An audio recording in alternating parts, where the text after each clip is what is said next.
Hi అండి. నమస్తే. Welcome back to Shailaja's kitchen. నేను మీ శైలజ. ఈరోజు వీడియోలో ఒక కప్పు బొంబాయి రవ్వతో రుచికరమైన స్నాక్ రెసిపీ చూపిస్తాను.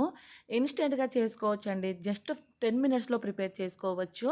పైన క్రిస్పీగా, లోపల సాఫ్ట్‌గా చాలా చాలా రుచిగా ఉంటాయి. కేవలం 2 పదార్థాలతో ప్రిపేర్ చేసుకునే ఈ స్నాక్ మీరు కూడా తప్పకుండా ట్రై చేయండి. ముందు స్టవ్ ఆన్ చేసి ప్యాన్ పెట్టుకొని ఇందులోకి ఒక గ్లాస్ వరకు వాటర్ వేసేసేయండి. ఈ వాటర్‌లో ఒక టేబుల్ స్పూన్ వరకు ఉప్పుని వేసేసేయండి. ఒక టేబుల్ స్పూన్ వరకు ఆయిల్ వేసేసేయండి.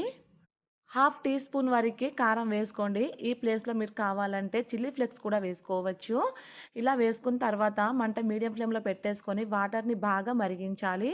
చూసారు కదా! వాటర్ ఎప్పుడైతే ఇలా మరగడం స్టార్ట్ అవుతుందో మనం తీసుకున్న ఒక గ్లాస్ వాటర్‌కి ఒక పావు కప్పు వరకి బొంబాయి రవ్వ తీసేసుకొని ఇదంతా కూడా బాగా మిక్స్ చేసుకోండి. ఈ బొంబాయి రవ్వ వేసేటప్పుడు మంట లో ఫ్లేమ్‌లో పెట్టి వేయండి. మనకు ముద్దలు కట్టే ఛాన్స్ ఉంటుంది. ఇలా బొంబాయి రవ్వ వేసిన తర్వాత ఎక్కడ ఉండలు కట్టకుండా బాగా మిక్స్ చేసుకోవాలి. ఇలా మిక్స్ చేసేటప్పుడు లో ఫ్లేమ్‌లో పెట్టి మిక్స్ చేయండి. మనకు ఉండలు కట్టకుండా చక్కగా కలుస్తుంది. చూసారు కదా! మనం ఇది ఎలా అయితే కలుపుతూ ఉంటామో అలా ఈ కన్సిస్టెన్సీ అనేది ఇలా చిక్కబడుతూ ఉంటుంది. బొంబాయి రవ్వ అంతా కూడా ఇలా చక్కగా ఉడికి దగ్గర పడిన తర్వాత స్టవ్ ఆఫ్ చేసేసి ఈ మిశ్రమాన్ని పూర్తిగా చల్లారే వరకు పక్కన పెట్టేసేయండి. పూర్తిగా చల్లారిన తర్వాత వెడల్పుగా ఉన్న మిక్సింగ్ బౌల్‌లోకి వేసేసుకొని ఇందులోకి ఒక టేబుల్ స్పూన్ ఆయిల్ వేసేసేయండి. ఆయిల్ వేసిన తర్వాత చేత్తోని ఇలా వీడియోలో చూయించినట్టుగా మంచిగా మిక్స్ చేసుకోవాలి. మనకు స్మూత్‌గా ఉండాలండి. ఎక్కడ కూడా స్టిక్కీగా లేకుండా ఇలా స్మూత్‌గా కలుపుకోవాలి. ఇలా కలుపుకున్న తర్వాత పెద్ద నిమ్మ సైజ్ అంత పిండి ముద్ద తీసేసుకొని మనం వడ ఏ షేప్‌లో అయితే ప్రిపేర్ చేస్తామో ఇలా వీడియోలో చూయించినట్టుగా ప్రిపేర్ చేసుకోండి. చూసారు కదా! ఇలా చక్కగా ప్రిపేర్ చేసుకోవాలి. నేను అన్నీ ప్రిపేర్ చేసిన తర్వాత చూపిస్తున్నాను చూడండి. ఇలా అన్నీ ప్రిపేర్ చేసుకున్న తర్వాత వీటిలని వెంటనే ఫ్రై చేసుకోవాలి.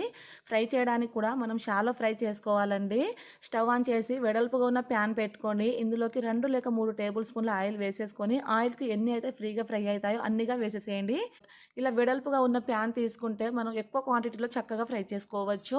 ఇలా ఒక సైడ్ బాగా ఫ్రై అయిన తర్వాత రెండొక వైపు తిప్పి ఫ్రై చేసుకోండి.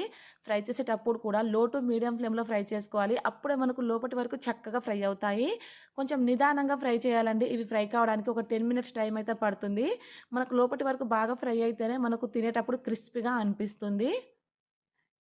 ఇలా ఒకవైపు తిప్పేసుకొని ఫ్రై చేసుకున్న తర్వాత రెండో వైపు కూడా మంచిగా ఫ్రై చేసుకోండి.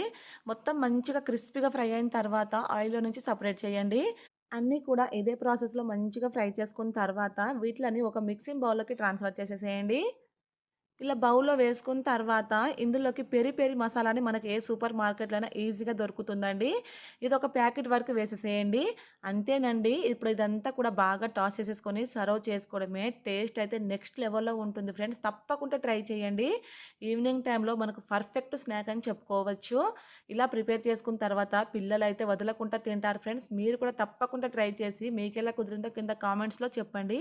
ప్లీజ్ అండి ఈ వీడియో మీకు నచ్చితే నా ఛానల్‌ని సబ్స్క్రైబ్ చేసుకొని పక్కనే ఉన్న బెల్ బటన్‌ని క్లిక్ చేయండి. Thank you for watching.